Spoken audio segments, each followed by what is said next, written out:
Confidence हम लोग की लाइफ में बहुत बड़ा रोल प्ले करता है, आप कहीं भी हो।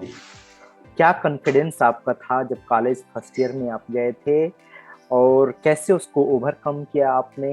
एंड सेकेंड ईयर में कॉन्फिडेंस में जब आप आ गए तो उसका क्या एडवांटेज रहा है? हमारे यहाँ हम लोग अपने रूम में सब कोटेशन लिखते थे, तो उसमें एक कोटेशन था हिंदी का ही कि मन के हारे हार है, मन के जीत ही जीत। तो ये हमारे लिए बड़ा अच्छा था कि अगर आप मन से हार गए तो आप हार गए। तो वो हमारे में बहुत ज्यादा एक कॉन्फिडेंस या एक कह लीजिए कि एक मोटो मिल गया मुझे कि मन से अगर हारोगे तो पूरी जिंदगी तुम हार जाओगे, मन से कभी नहीं हारना है। तो वो एक था। और एक और बात थी उसी कोटेशन में ही कि असफलताओं की लाख अंधेरी काली रात हो, फिर भी सफलता की एक सिल्वर लाइन दिखाई देती है। विश्वास होना चाहिए कि वही सिल्वर लाइन एक दिन सफलता के मून लाइट में कन्वर्ट हो सकती है। यस। ये सब हम लोग कोटेशन लिखते थे। यस। तो वही वही कॉन्फिडेंस इतना ज्यादा डेवलप हुआ, इतना ज्यादा डेवलप हुआ, हम आपको बताएं कि वही सेल्फ कॉन्फिडेंस, हम किसी से इंस्पायर नहीं हुए हैं अभी तक कि वो आदमी उसका आने वाले तो हमारे ही साथ के 75% उन्होंने यूनिवर्सिटी टॉप किया था, लेकिन उनसे हमारा कोई कंपटीशन नहीं। हम हमेशा आज भी हम अपने आप को सेल्फ इवेलुएट करते हैं कि हम क्या हैं। मोटिवेशन तो कहीं से भी मिल जाए, कहने के लिए तो लोग किताबें दुनिया भर का पढ़ रहे हैं, सब कुछ पढ़ रहे हैं, तो उससे मोटिवेशन कहाँ रियल में वो नहीं ले पा रहे हैं। Yes. रियल जब तक आप सेल्फ अपने रियलाइजेशन अपने आप को करोगे तभी आपको मिलेगा। तो अभी तक हमने इंस्पायरेशन की कोई बात ही नहीं है, अभी हम अपने आप से ही जूझ रहे हैं कि हमें क्या करना है। अभी इसके बारे में पैसे की कमी है कि एक जो स्ट्रेस था पैसे का, और एक स्ट्रेस भाई पढ़ाई का, और जीवन में बहुत सारी दिक्कत थी। हेलो, नहीं ठीक है आने दीजिए। हाय, व्हाट इज योर नेम? बहुत सारे हमारे यूट्यूब व्यूअर स्टूडेंट्स भी हैं जो पढ़ रहे हैं, उनको क्या एडवाइस देना चाहेंगे कि आपका स्टडी का जो डिजाइन था कि आप कैसे पढ़ते थे फोकस होके लंबे टाइम तक, या क्या रूटीन बनाया था आप पढ़ने के लिए, वो थोड़ा बताएंगे तो कुछ लोग उससे पहले मैं जितने भी आपके व्यूअर्स हैं उनको ये बताना चाहूंगा कि जो हमने गलती किया था, अपना कोई टारगेट सेट नहीं कर पाए थे क्योंकि हमारे सामने एक दिक्कत थी, कोई एक्सपोजर भी नहीं था। तो मैं यही कहना चाहूंगा कि अपना जो गोल है, जो आपके करियर का गोल होना चाहिए, वो आप डिसाइड कर लो, उसके अकॉर्डिंग आप जो है अपनी स्टडी करिए। और फोकस की रही बात, फोकस की तो मेरा रिकॉर्ड है, मैं मतलब 1 घंटे सोता था एमएससी फाइनल ईयर में। वो मेरा स्ट्रेंथ था कि एक बार में लगभग जो है 18 घंटे 16 घंटे बैठता था। जिस कुर्सी पे बैठता, कुर्सी के जितने भी पार्ट्स थे वो टूट चुके थे। ये तो थोड़ा सा एक्सट्रीम है, सब लोग तो 2 घंटे नहीं, 1 इतना घंटा नहीं सो कर के नहीं पाएंगे। पढ़ क्यों? पाएंगे। बट कुछ ऐसी टिप्स, जैसे कि क्या आपका रूटीन था कि कब सोना है तो कब पढ़ना है, क्या जैसे आपने एक टिप्स बताया कि जो इंग्लिश के स्पेशल वर्ड रहते थे उनको लिख लो, उसको ब्रेक डाउन करो, उसको अंडरस्टैंड करो, तो नेक्स्ट टाइम प्रॉब्लम नहीं होगी। तो ऐसे कुछ क्या टिप्स है? क्योंकि जितना भी मैं अपने रिलेटिव्स में या बड़े लोगों से बात कर रहा हूँ, most of the students are facing like problem of concentration, और बैठ के 4-4 घंटे पढ़ना, या एक रूटीन बनाना, या ट्रिक्स एंड टिप्स की जो उनको जरूरत है। ट्रिक्स थी जो बहुत अच्छा आपको लगी थी कि हाँ ये अच्छी की पॉइंट यही था कि हम लोग उस समय रेडियो रखते थे 10 बैंड का, वो जो निकला था चाइना वाला, एफएम वाला। हाँ, एफएम वाला।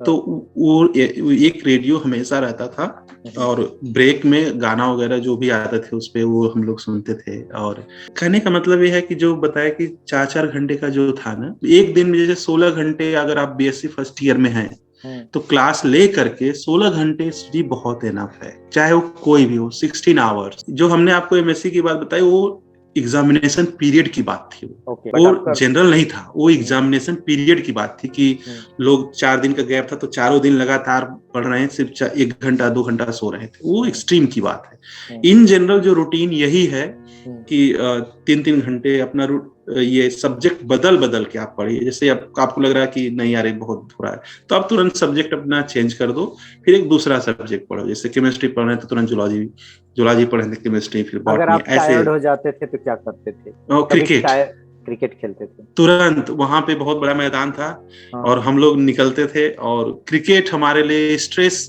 दूर करने का सबसे अच्छा तरीका था क्रिकेट।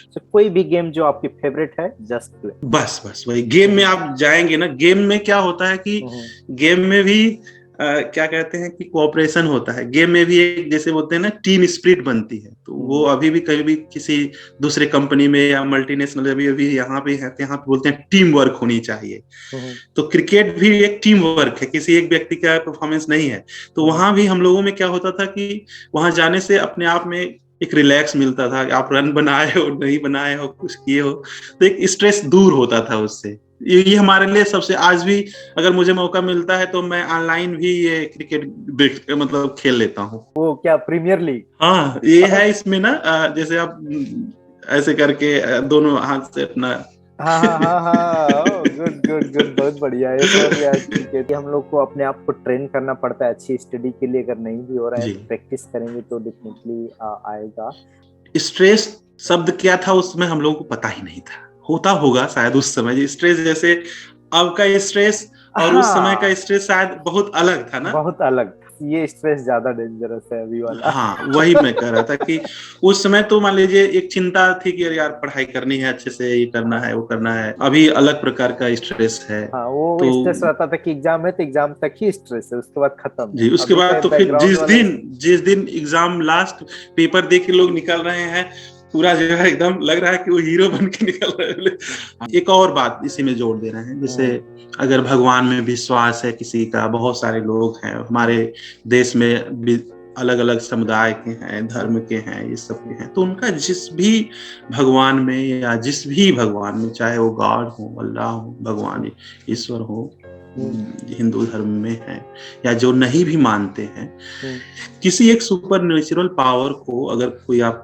करते हैं, या अपने घर में ही अपने माता पिता को मानते हैं, या अपने दादाजी को मानते हैं, या किसी को भी मानते हैं, उनसे जैसे कि उनसे अपनी एक जुड़ाव रखती है ना, जैसे हम लोग कोई कमी आती है, अरे भगवान देखिए ऐसे वैसे, तो कुछ इस तरह से अगर आप करें तो वो बहुत ज्यादा हेल्पफुल रहेगा। यस, ये बहुत ज्यादा हेल्पफुल होता है। और इसी चीज को बोला है 3 इडियट में अली ज्वेल, या चाहे उसमें बोलता है रणछोड़दास उसको कि अपने पॉकेट में मम्मी पापा की फोटो रखो। या मेरा भी ये प्रैक्टिस था कि जब भी मैं एग्जाम में फर्स्ट लिखता था ना, वो नाम आंसर बुक पे, वो लिखने से पहले मैं अब बंद करके प्रेयर और अपने दादा को और मम्मी पापा को सबका और दादी को प्रेयर करके ही तो फिर मैं शुरू करता था फर्स्ट स्टेप। और या फिर मैं बीएचयू में जब भी मैं लिखता था नाम उस पे, तो जो पहला वर्ड लिखता था पापा की दी हुई पेन से लिखता था, और उसके बाद रेस्ट ऑफ द पेपर अपने फेवरेट पेन से मैं कंप्लीट करता था। तो ये बिलीव करना और उस बिलीव को कंटिन्यू रखना बहुत इंपॉर्टेंट है। डजंट मैटर कि आप क्या बिलीव करते हो। जी जी, क्योंकि उस समय हमारे सबसे बड़े काउंसलर जो है वही चीज होती है, वही लोग आपको, जो आपकी आत्मा है या जिससे आप बात करते हैं भगवान से या किसी से, तो उनसे प्रति जो आपको पॉजिटिव एनर्जी मिलती है वो आपके लिए काउंसलिंग का काम करती है। तो उससे आपको एक अलग ऊर्जा मिलती है। जैसे हम हमेशा, जैसे वहां पे थे बाबा हरिहरनाथ का मंदिर था, भोलेनाथ का, तो हम लोग सुबह शाम जा करके वहां पे शीश नवाते थे और उनसे ही सारी प्रार्थना करते थे कि हमको ये हो जाए। जैसे एक अपनी बात है, बहुत सारे लोग हैं, तो ये क्या होता था कि पॉजिटिव एनर्जी मिलती थी। तो वही बात है कि जिसमें भी आपका बिलीव हो, आपके घर के मेंबर हो या कोई भी हो, अगर आप उनको थोड़ा सा अगर बात भी करें, जैसे बात भी करने से, बात करना ही एक काउंसलिंग की बात होती है, तो उससे भी आपको रिलैक्स मिलता है। इवन आपके फ्रेंड से भी कभी आप बात कर लो तो आप रिलैक्स महसूस करते हो, हल्का महसूस करते हो, तो कहते हैं यार डोंट वरी, आप कर लोगे, डोंट वरी। जैसे हम भी एक काउंसलिंग का काम भी करते थे, जब हम एमएससी में हो भी गए थे, तो जितने लोग आते थे तो हम कहते थे कि उनका देख लेते थे कि बच्चे हैं, ऑनेस्ट हैं, अगर जो चीज करना चाह रहे हैं ना यार आप पास हो जाओगे, डोंट वरी, आपका तो लगभग 50 से 55% आ जाएगा इस समय, अगर और मेहनत करोगे तो फर्स्ट क्लास आ जाएगा। मतलब ऐसे भी हम बताते थे। तो आने के बाद हम लोग एकदम एक्साइट हो जाते थे, बोले भैया हम कर लेंगे। हमने हाँ तुम हो जाओगे। जब वो पास होकर के आते थे तो कहते अरे भैया आपने बताया, हमने कुछ नहीं बताया, वो सब आप ही करते हैं। तो एक काउंसलर होना बहुत जरूरी है जीवन में, काउंसलर होना, इस तरह के लोग आपको बताना कि you can do it. So encouragement का जो पावर होता है ना, यस यू कैन डू, ये भी कहने वाला कोई होना चाहिए। लेकिन आपको बता दें कि उसके बाद से, एमएससी के बाद से आज तक मुझे एक कहने वाला कोई नहीं मिला। कभी कभी हम लोग भी होपलेस हो जाते हैं, यार कोई तो कहने वाला हो। जी जी क्योंकि आपके किसी भी पोजीशन पे चले जाओ, आपकी स्ट्रगल नहीं खत्म हुई है, क्योंकि उस लेवल से आपको अगेन नेक्स्ट लेवल पे जाना है, नेक्स्ट लेवल पे जाना है। So we always need motivation, support. कभी भी अपने आप को कम मत आंकिए। अपने आप को खुद का जो इवैल्यूएशन है कि नहीं हम ये नहीं कर पाएंगे, बहुत पहले ही मैंने कहा कि मन के हारे हार, मन की जीत ही जीत। हाँ। देखिए अपने आप में विश्वास रखिए, आप जरूर, आपको कामयाबी मिलेगी। और हम अपनी जर्नी से यही सीखे हैं कि कोई भी काम इस दुनिया में इम्पॉसिबल नहीं है, आप कुछ भी कर सकते हैं।